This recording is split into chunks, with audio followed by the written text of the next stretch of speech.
আসসালামু আলাইকুম। আমি হোমমেকার মুন্না ব্লগসের মুন্নি। আজও হাজির হয়ে গেলাম নতুন আরেকটা ভিডিও নিয়ে। আশা করছি কাছে দূরের দেশ বিদেশ যে যেখান থেকেই আমার এই ভিডিও দেখছেন বা দেখবেন সবাই ভালো আছেন। আমরা আলহামদুলিল্লাহ ভালো আছি।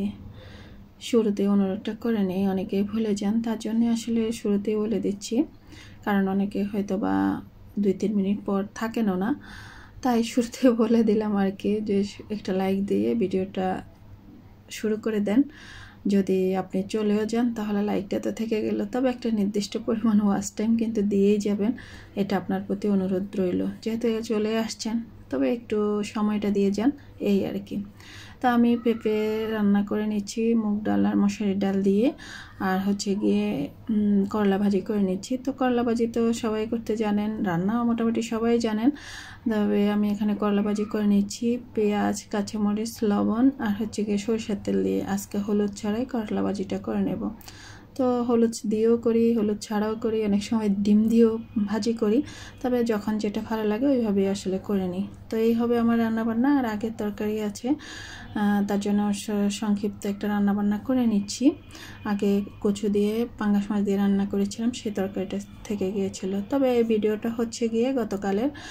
আর এদিকে ভাতও ঠিকা দিয়ে দিয়েছি। তো ফাঁকে কিন্তু আমি আরেকটা কাজ করে নিয়েছিলাম, রুটির কাই করে নিচ্ছি। যেহেতু আমি একটা অলস প্রকৃতির মানুষ, এখন অলস হয়ে গিয়েছি, তবে আগে এমনটা ছিলাম না। যেহেতু বাচ্চাদের মর্নিং স্কুল সব সময় একেবারে ছোটোবেলা থেকে, যখন ওরা কিন্ডারগার্টেনে পড়তো, প্লে থেকেই, তখন ওদেরকে সকালবেলায় স্কুলে দিতাম। আর শ্বশুর শাশুড়ি ছিল, আর যে ফ্যামিলিতে শ্বশুর শাশুড়ি থাকে তারা তো একটু সকালবেলায় ঘুম থেকে ওঠে, এটাই স্বাভাবিক। আর শ্বশুর শাশুড়ি অবশ্য আমাদের সাথেই ছিল, মানে আমাদের ঘরেই থাকতো আর কি।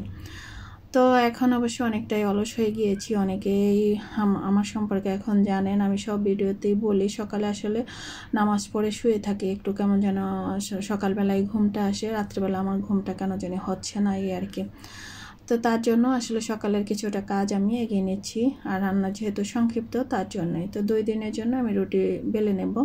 আর ছেলেও সকালে খেয়ে কলেজে যায়, আর ওর বাবা যেহেতু বাসায় আছে উনি অবশ্য সেঁকে দেন, আর হচ্ছে গিয়ে ডিম ভাজি করে দেন, বা চা দিয়ে খেলে চা দিয়ে দেন, এইভাবে করে চালিয়ে নেন আর কি। তারপরে আমি উঠলে অবশ্যই আমাদের নাস্তাটা আমরা রেডি করে নিই, এই আর কি। আর মেয়ে তো সকালবেলা না খেয়েই স্কুলে চলে যায়, তবে ওর বাবা সকালবেলা শরবত বানিয়ে দেয়, যেমন যখন নামাজ পড়তে ওঠে তখনই স্কুলের বসিটা ভিজিয়ে রাখে, তারপরে লেবু, চিনি, লবণ দিয়ে তারপরে ওদেরকে একটা শরবত তৈরি করে দেয়। এটা অবশ্য আমরা সবাই খাই, আমার জন্য অবশ্য রেখে দেয়। তো আমি এই ফাঁকে রুটির কাইটা করে নিয়েছিলাম, তারপরে রুটিগুলোও কিন্তু বেলে নিয়েছি। তো আমার রুটি বেলতে বেলতে কিন্তু শেখাও হয়ে গিয়েছে হালকা। তো সেই কাজটা তো আমি করি নাই, কারণ আমি বসে বসে কেবল রুটিটাই বেলে নিচ্ছিলাম, এটা খান সাহেব করে নিয়েছিল। আর ফাঁকে উঠে কিন্তু আমার করলা ভাজিটা হয়ে গিয়েছিল, আর যে পেঁপে তরকারি ছিল সেটা তো আমি ফোড়ন দিয়ে দিয়েছিলাম। আর এই দেখেন উনি কিন্তু মানে রুটিগুলো সেঁকে নিয়েছিলেন, বলল যে তাহলে তুমি একটু তাড়াতাড়ি বের হতে পারবে, তুমি রুটিগুলো বেলে নাও, আমি আস্তে সেঁকে দিই। তো এই যে উনি রুটিগুলো সেঁকে নিয়েছেন, তারপর একটা ছালনির মধ্যে রেখে দিয়েছেন। তো ঠান্ডা হয়ে গেলে আমি বক্সে করে ফ্রিজে রেখে দেব, তারপরে কেবল নামিয়ে সেঁকে নিলে হয়ে যাবে। তো এভাবে আসলে কাজটা এগিয়ে নিচ্ছি আর কি। আর এই ফাঁকে রান্নাবান্নার ফাঁকে ফাঁকে কিন্তু আমি মানে থালা প্লেট যা ছিল সব কিছু ধুয়ে টুয়ে নিয়েছিলাম। আর এটা হচ্ছে গিয়ে আজ সকালবেলা। তা আজ সকালবেলা ঘুম থেকে একটু তাড়াতাড়ি অবশ্যই আজকে উঠেছি, যখন ছেলে কলেজে চলে যাচ্ছিল 8:30টার দিকে, তখনই আমি উঠে গিয়েছি। তো উনি বললেন যে আমার রুটিগুলো সেঁকে নিয়েছি, তোমারটা কি সেঁকবো? তো ভাবলাম উনি তো একা একা আসলে নাস্তাটা খেতে চান নাই আর কি, আমার জন্য অপেক্ষা করেন, তো ভাবলাম উঠে যাই। তো উঠার পরে উনি অবশ্য আমাকে ওষুধটাও দিয়ে দিলেন, আর যে আমার জন্য শরবত রেখেছেন সেটাও দিয়ে দিলেন। তো সেটা খেয়ে নিচ্ছি। আর আজ কিন্তু আমি ডিম ভাজি নেই, আজকে পেঁপে যে তরকারিটা ছিল গতকালে সেটা দিয়ে কিন্তু রুটি দিয়ে খেয়ে নিচ্ছি। আর এটা দিয়ে খেতে কিন্তু আমাদের কাছে ভালোই লাগে, একটু ডালের পরিমাণটা বেশি থাকে, একটু থকথকে ভাব থাকে, তার জন্য খেতে ভালো লাগে। তো উনি বাটিটা আমার দিকে ঠেলতেছেন, আমি ওনার দিকে ঠেলতেছি। পরে বললাম যে আমি কারো দিকে থাকার দরকার নেই, সমান মাঝখানে থাকুক, দুজনেই আমরা খেতে পারবো। তাই তো রুটি খেয়ে নিচ্ছি। আর রুটিগুলো তো উনিই সেঁকেছেন, তা এখন কেবল আমি উঠে নাস্তাটা সেরে নিচ্ছি। দেখেন এত আরাম পেলে কে না অলস হয় বলেন, এজন্যই আমি অলস হয়ে গিয়েছিলাম। কারণ যদি এটা না থাকতো এই সুবিধাটা, তাহলে তো আমার কাজগুলো আমি করে নিতাম, তাই না? আর আগেও তো করেছি, কিন্তু এখন এত সুবিধা পাচ্ছি, তার জন্য আমারও আরেকটু গদগদ করে মানে সুবিধাটা নিতেই ইচ্ছে করে এই আর কি। তো রুটি দিয়ে তো সবজি দিয়ে খেয়ে নিচ্ছি। অবশ্য চাও উনি এনে দিয়েছিলেন, পরে চাও কিন্তু রেডি, চুলের উপর বানিয়ে টেনিয়ে রেখে এসেছিল, তো কেবল মগে ঢেলে দিল। তো মেয়ে কিন্তু আজকে স্কুলে যায় নাই, ওর সকালবেলা বৃষ্টি থাকার কারণে ও যায় নাই।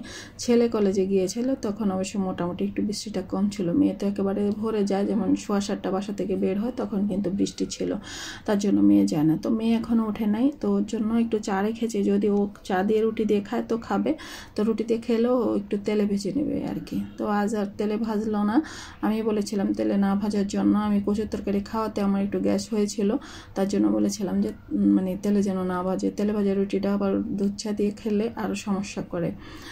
তো যাই হোক, এই তো দুধ চা দিয়ে রুটিটাও খেয়ে নিচ্ছি। আরাম আর আরাম, আর কেয়ার করা এত কপালে যদি থাকে তাহলে তো সেটা ভোগ করতেই হবে, তাই না? অন্যান্য কিছু থাকুক আর না থাকুক, এইটুকু কিন্তু আল্লাহ আমাকে দিয়েছেন খুব সুন্দরভাবে, আর আমি তাও উপভোগ করতেছি। তারপরে হচ্ছে গিয়ে আমি এদিকে ভিডিও দেখতেছি, চাও খাচ্ছি। মানে এটা তো একটা এখন মানে রেগুলার অভ্যাসে পরিণত হয়ে গিয়েছে। রাতে ঘুমাতে গেলেও ভিডিও দেখি, ফজর নামাজ পড়ে ফোনটা হাতে নিলেও তখনও যদি দেখি কেউ ভিডিও দিয়েছে, আমার দেখা হয় না, তখনও দেখি। তো কোন দিন জানি মানে খান সাহেব রেগে মেগে আগুন হয়, আমার ফোন দুইটাই ফেলে দেয় এই আর কি। তো ফোন কিন্তু আমার দুইটা, ওনার একটা, তো আমার দুটোটা ফোনই কিন্তু বিজি হয়ে থাকে। মাঝে মাঝে ওনার ফোনটাও আমি নিয়ে নিই ভিডিও দেখার জন্য, যদি দেখি যে মানে দেখা হচ্ছে না, দুইটা দিয়ে মানে কুলোচ্ছে না তখন আর কি।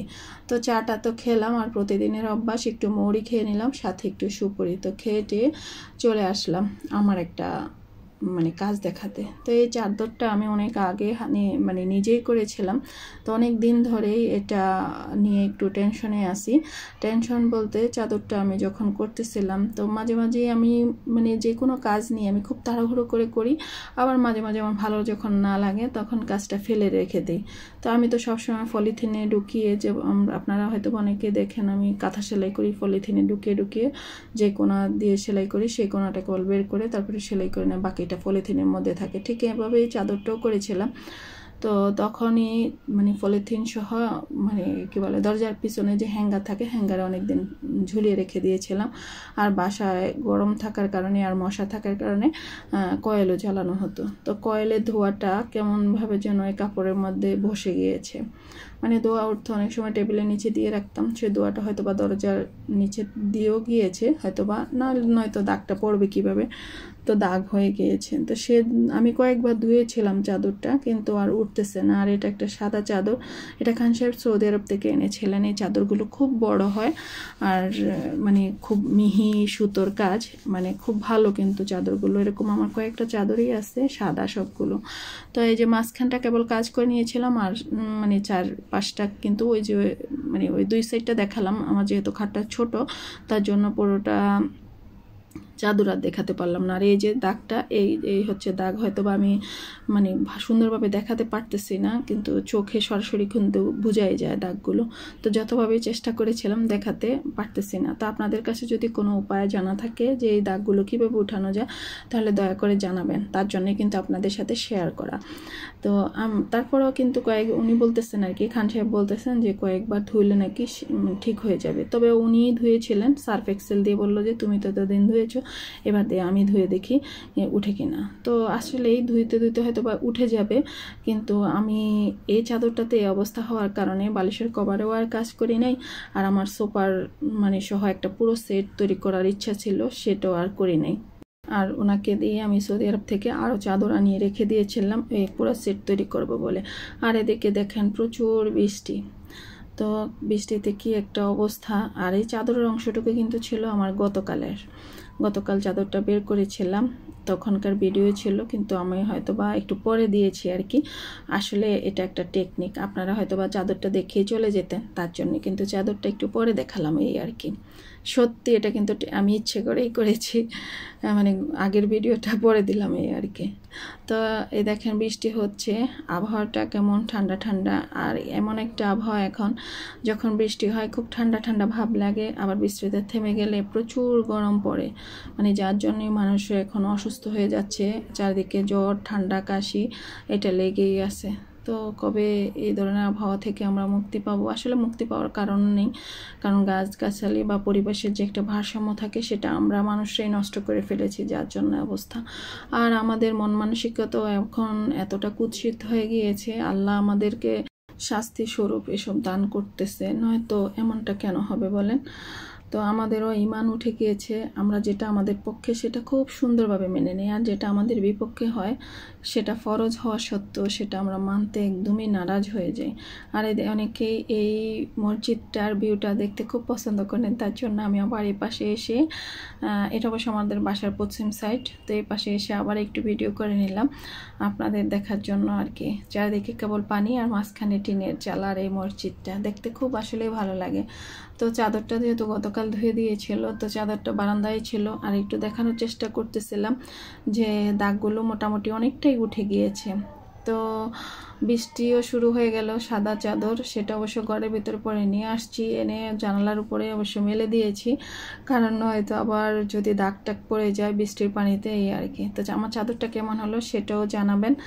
আর ওই যে বললাম দাগটা উঠানোর কোনো উপায় জানা থাকলে আপনাদের কাছে, তাহলে সেটাও আমাকে অবশ্যই কমেন্টসের মাধ্যমে জানাতে পারেন। তো জানি না ভিডিওর এই পর্যায়ে কেউ আছেন কিনা, যদি থেকে থাকেন হয়তো বা 2-1 অবশ্যই আছেন, থেকে না থাকেন আপনাদেরকে অসংখ্য অসংখ্য ধন্যবাদ। আর আমার ভিডিওগুলো একটু সুন্দরভাবে ওয়াচ করবেন, তাহলে কিন্তু আমি ওয়াচ টাইমটা মোটামুটি পেয়ে যাব। তবে আর কি আর বলবো, যাক আর কথা বাড়াচ্ছি না। বাইরে তো বৃষ্টি হচ্ছে আর সময়টা হাতে আছে, অনেকটা আগে ভাগে আজকে ঘুম থেকে উঠে গিয়েছি, তো রান্নাও মোটামুটি একটু কম আছে আর কি। আগের সবজিটা আছে, ভাবলাম যে একটু সংক্ষেপে রান্না করে নেব, তাই বসে পড়লাম কাঁথাটা নিয়ে, একটু কাঁথা সেলাই করব আর কিছু আপুদের ভিডিও দেখব।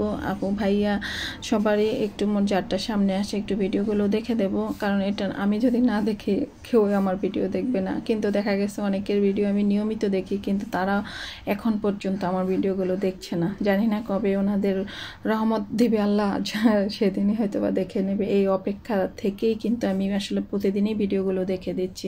যাই হোক, ওনারা তো উপকৃত হচ্ছেন, এটাই অনেক। তো আজ এ পর্যন্তই, সবাই ভালো থাকবেন, আল্লাহ হাফিজ, আসসালামু আলাইকুম।